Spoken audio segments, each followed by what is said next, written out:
Ladies and gentlemen, we do thank you very much for your attention, and now we invite you to sit back, relax, and enjoy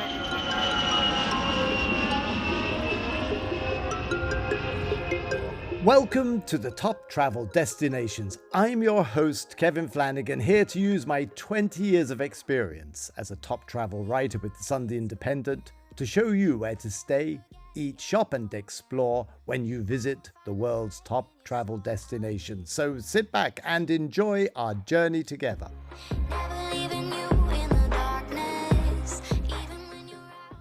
Good morning and welcome to our podcast, Top Travel Destinations.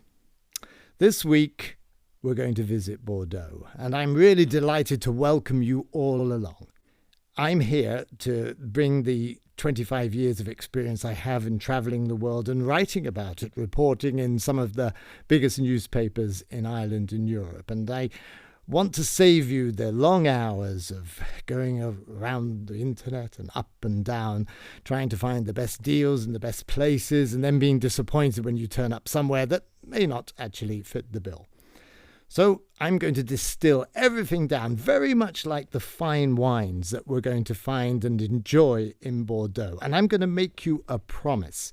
If you're able to stay on this podcast right through to the end, I'm going to share a secret. And this secret will mean you will never be embarrassed again at a restaurant, when it comes to selecting wines, or at a friend's dinner party. In fact, you'll probably be the number one guest when there is a fine wine and food gathering. But that comes at the very end, along with an introduction to some very fancy French words that only sommeliers and wine experts know, such as terroir and en primeur. But that's all for later. First, we're going to have a little look at the wonder of Bordeaux. It's an old city. 300 BC was when it was actually established by some very savvy Celts who understood that wine was going to be one of the wonders. I don't think anybody envisaged it was going to be such an incredible wine empire, and perhaps the masterpiece of winemaking that's revered throughout the world. But that's not how I felt when I first went on that trip to Bordeaux. I'd been appointed editor of the Irish Independent Fine Wine and Food Guide. But, and here I have a secret to admit, I had never drank wine. So on the drive to the airport, I was with some incredible journalists, Mary Dewey from the Irish Times, Thomas Clancy from the Sunday Business Post, and I had this feeling in the pit of my stomach. They're going to find me out. They're going to find me out. Remember, these guys had a collective history of dozens of years of the highest level of wine expertise and wine experiences around the world. And I was a plain beginner. But I had the biggest audience. So when it came to having to do interviews and field questions from the winemakers, they came to me. It was a very unpleasant experience. Finally, I put up my hand and told them, listen, guys, I'm going to need a handout here because I don't know very much about wine. That was initially difficult, but by the very end of this first trip to Bordeaux, I was actually complimented by my fellow journalists who said, Kev, it's so fantastic having you here because you ask the questions we could never ask, such as, why is red wine red and white wine white? So it worked out in the end, and I've returned many, many times. I've even been a guest of Louis Vuitton Moet Chandon and gone on their jet, their private jet. Now, if you've never been on a private jet, you have some great treat in store. We were gathered at Dublin Airport to fly out to the south of France. You don't have to present your passport. No one checks your bags. You get on your plane, greeted personally by the captain, sit in these sofas. And then I had this fantastic opportunity. The lady who was in charge of hospitality came back and said, does anybody want to sit with the pilots? And this was after 9/11, when such things were unheard of. I put up my hand, I was nearest the front, and I got to sit in the jump seat behind the two pilots as we flew out of Dublin. And to put the actual cherry on top, the Gael tapped me on the shoulder just as we were taking off and handed me a glass of Moët Chandon, saying, "I'm sure this will make the whole experience go down better." And it certainly did. And as I chugged my champagne, we took off, and I listened to these two French pilots who'd been in the military, and what an experience that was. And it actually stopped my fear of flying, incidentally, because up to that point I'd got quite nervous. But when I actually talked to them about for example, turbulence. Did you know that the wings of a plane are designed to take 10 times the impact of wind? So the turbulence we get is only 1 or 2 on a scale. So it's great. Do your private jets if you can. But back to Bordeaux. When we finally arrived, what a place Bordeaux is. It's not only a place of history, but it's a really dynamic, modern city, and there's a marriage between the two. But the big thing about Bordeaux is the wine and the money. The money makes the whole thing go. And you'll rarely go to a place that is more steeped in money and is more steeped in this incredible culture which runs on wine and generates vast, vast sums. So, for example, a bottle of one of the great Bordeaux, a Chateau Lafite or a Chateau Latour, these could cost you up to €2,000 if you went to a fancy restaurant.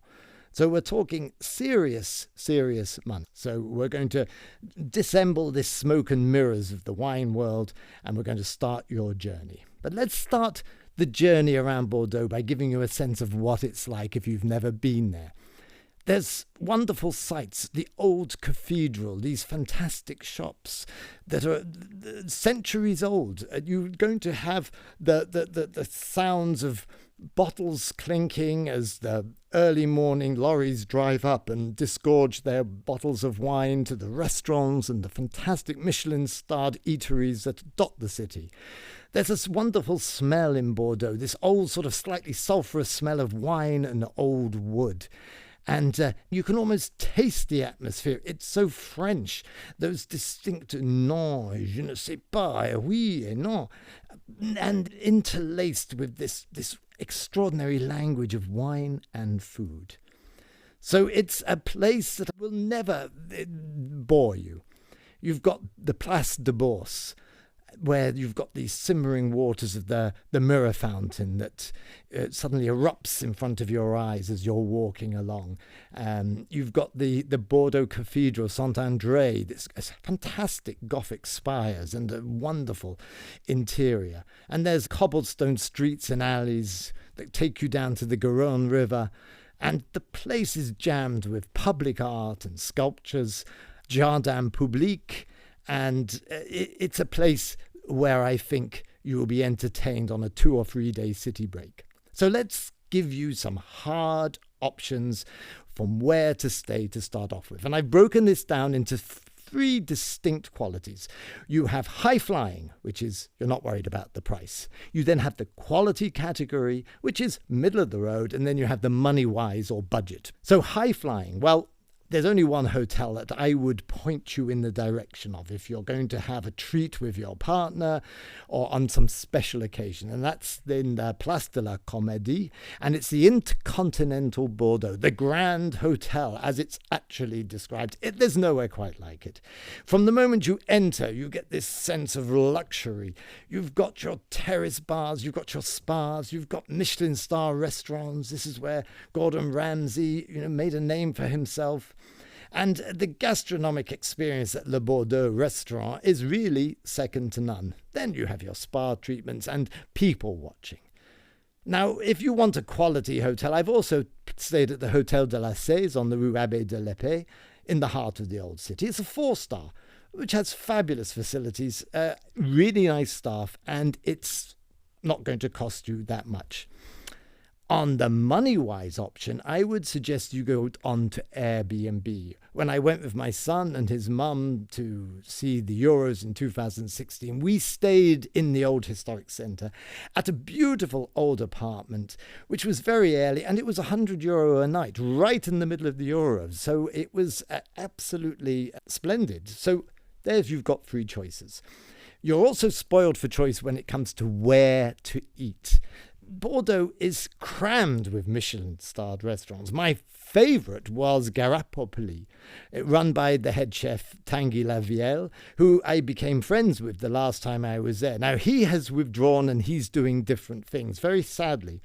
So what I would suggest you do is hire a car and go out to Chateau Côte de Limbages, which has a 2-star Michelin restaurant, and it's near the Lynch-Barge winery, which is a fabulous place, stuffed with art and great wine. Here you will enjoy a Michelin-star meal like no other, in this little amazing village that they've created there. The last time I was there, it was a bit sad because we'd already booked to go to Chateau Margaux in the afternoon, and we had to quit halfway through this incredible meal, and the chef had particularly prepared it knowing that I was writing about the place.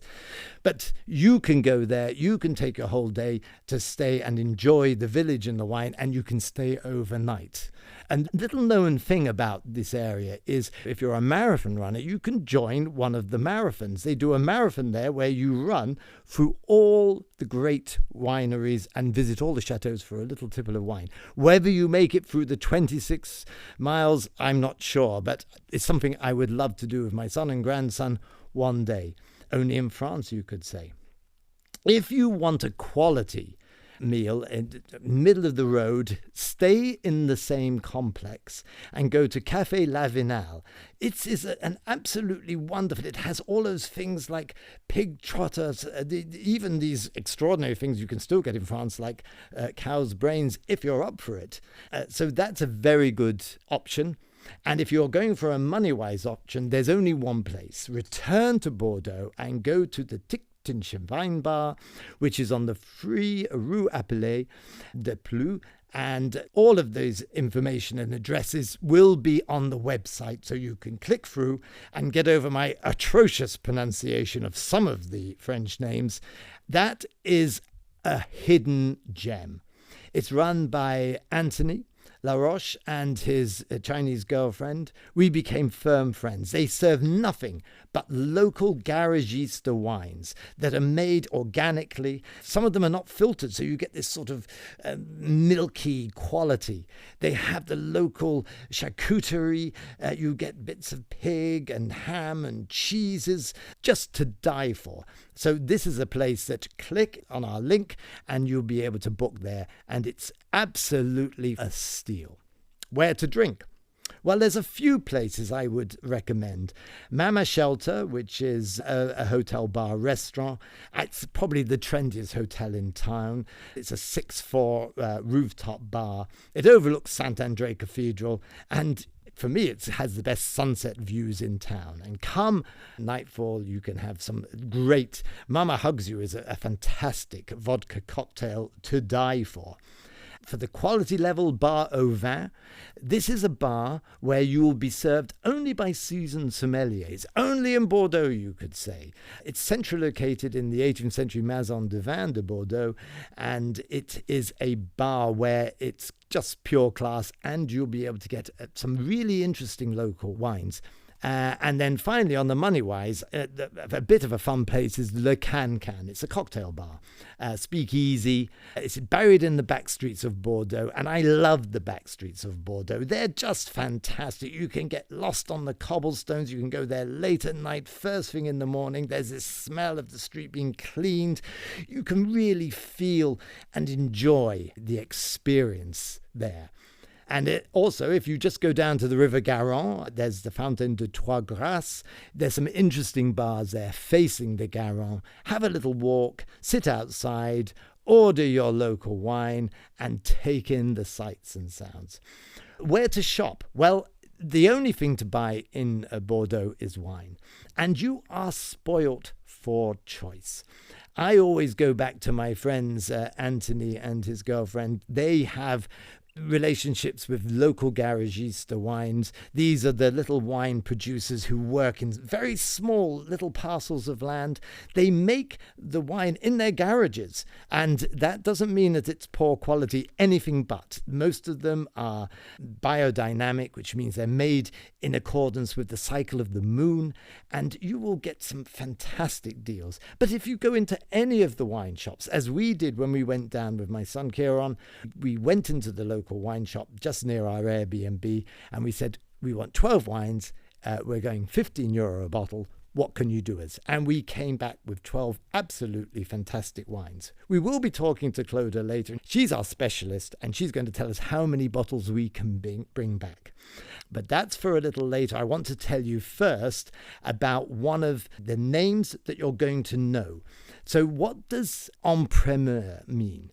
Well, this is an amazing thing that I discovered the first time I was in Bordeaux. I was with Thomas Clancy, who's left us. He's one of the great wine writers. And he took me under his wing when he understood that I was very green behind the ears, if you like. And he said, okay, I want you to buy this en primeur wine. I said, what are you talking about, Thomas? He said, well, en primeur means it's going to be sold and it hasn't been bottled yet. So you go on a list, a very select list, and you pay a degree less for this. And there was a Mouton Rothschild, one of the 5 great wines, which was £125 for a bottle en primeur. I hummed and hawed and let the opportunity slip. I'm going to tell you at the end exactly how much that bottle would be worth now if I had only but known. But that was then, and this is now. Now I'm going to introduce you to Clodagh, who's going to give us the facts and figures on what you can buy and what you can bring back from Bordeaux. And then I'm going to give you those final secrets before we pack up for today. Hi, Clodagh. Tell us, what can I bring back? Thanks for having me, Kevin. So I did a little bit of research, and the findings of what you're allowed to bring back from Bordeaux by boat, airplane and ferry actually surprised me, because the allowances are actually both the same, which is slightly disappointing, because my understanding was that maybe if you're coming by ferry you could take more bottles of wine, say for example, than if you were travelling through the airport. But yeah, after research I spoke to Brittany Ferries and had a look on Dublin Airport's site, and the figures are actually the exact same. If you're travelling home from Bordeaux or anywhere in France, for goods that are brought into Ireland, you won't be charged any extra duty or VAT on purchases where the duty and the VAT have been paid. For example, say goods bought in shops and supermarkets, but that's provided the goods are for your personal use and are within the limits set out. For example, you can bring 800 cigarettes or 200 cigars or 10 litres of spirits such as gin, or 20 litres of any other alcoholic drink, for example port, or 90 litres of wine, of which only 60 litres can be sparkling, or 110 litres of beer, or of course any proportional combination of these either. But you should always keep any receipts as proof that you have paid the duty and the VAT. So yeah, it's slightly disappointing that you can't bring extra bottles of wine home on the ferry, which I always thought was the case. So if you do know different, it would be great if you could get in touch with us. You could email thetoptraveldestinations@gmail.com and let us know. But I suppose one of maybe the advantages of travelling by ferry and bringing home the 90 litres of wine would be it's probably easier to bring them back, as opposed to if you're hoisting heavy bottles of wine around the airport. If you have your car on the ferry, it could be easier in that regard. But overall, yeah, I was slightly disappointed by the results. Well, thank you very much for that, Clodagh. That was sort of disappointing and enlightening both at the same time. So anyway, my promise to you before we finish our podcast today was some of the things you're going to need so you're comfortable at the dinner party or when you visit that posh French restaurant. The first thing I'm going to tell you is the names of the Premier Grand Cru. These were the Napoleonic wines. These were the great houses that in 1855 were selected. And these cost a fortune. If you know these wines and one other Bordeaux sweet wine, which are all listed on the website, you will have great conversations when it comes to wine and restaurant wine and buying and investing in wine even. So the 5 great wines you must know about are as follows. One is Medoc from Pouliac, and that's Chateau Lafite of Rothschild. The great Rothschild name, one of the richest families in the world. He bought up this parcel of land and he made these incredible wines. Just an aside there, one interesting story. I used to know the manager of a very famous rock band who was a great wine collector. And when I was writing about wine, I came across a Chateau Lafite Rothschild which was Argentinian. They'd made this sort of low yellow pack wine where it was €50 a bottle, a lot in those days for a bottle of wine. And I took it down to my friend and I plonked it on his very expensive table. And I said, well, there you go. Beat that. I went out and we had a walk around and played some tennis. And when I came back, he had decanted my €50 bottle of Chateau Lafite Rothschild, and beside it, he decanted a 1972 original Chateau Lafite Rothschild, which was valued at, have a guess? No, you're wrong. It's 2,200 per bottle. So we blind tasted my €50 bottle and the 2,200 bottle. Which do you think was best? You got it. It was the Chateau Lafite Rothschild Medoc, but it wasn't €2,150 better tasting. You really couldn't tell the difference, and that's where the smoke and mirrors in wine comes. But if you want to impress, the other great names are Chateau Margaux, which I visited. We visited just after Bono had been there, so we were really name-dropping and having great fun. There's the Chateau Latour, which is a Medoc, another Medoc like Margaux. Then you have Chateau Haut-Briand, a Grave from the Pessac-Léon area. And finally, Chateau Mouton Rothschild from the Medoc, Pouliac, another Rothschild wine. There were only 4 originally, and he spent a lot of time and burnt up a lot of capital to make sure this is one of the 5 greats. There's only one other wine you need to know about, and that is the Premier Cru Supérieur Chateau d'Yquem. Chateau d'Yquem is maybe even more expensive than all these other wines. It's a Sauterne. It's a beautiful, honey-rich wine that will absolutely blow your taste buds out and back. And you'll pay for it as well. But you know, the one thing I really love about wine, and this is where we're going to look at how we taste wine, is that it really is, truthfully, the most mindful thing you can do. So next time you have a glass of wine, don't just chug it back like I know a lot of my friends do. I want you to do this. I want you to hold the glass and hold it up to a candle and just have a look at, see how the quality of the wine. Old French wines have a brick-coloured light around the circle when you swish the glass around in your hand. Then you very slowly look at the colours, those licoricey colours. You then look at the purples and the deep tanning reds. And then you stick your nose in and take a deep draught of the air.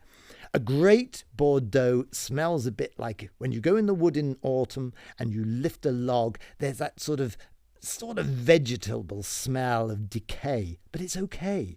And that's what a great French wine smells like. It's sort of this vegetal decay. Now take a sip, and the decay goes, and you get this richness. But if you aerate the wine, don't swallow it straight away, just roll it around.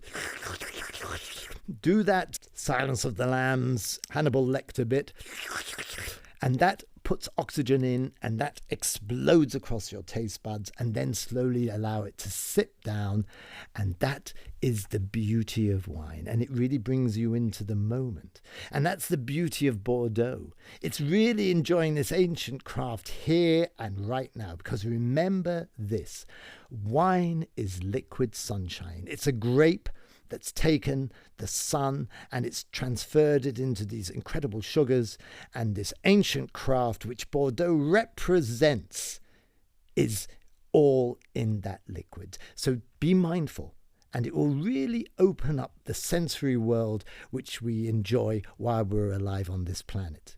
So finally, I hope you have some good reasons to visit Bordeaux, one of my favorite places of all time. You've got the wine, you've the food, you've the history. And finally, that bottle en primeur that I should have bought, en primeur meaning it is not in the bottle, coming from that great terroir, and the terroir is the land with that limestone and that deep chalk. That €125 would now be worth, have a guess, 1,200 per bottle. So there you are, the wonder of Bordeaux. I can't wait to get back, and I hope you've just had a sense of the fascination, the magic of that great city. Till we next meet again, all my love from Bordeaux. to you. It certainly is this week's top travel destination.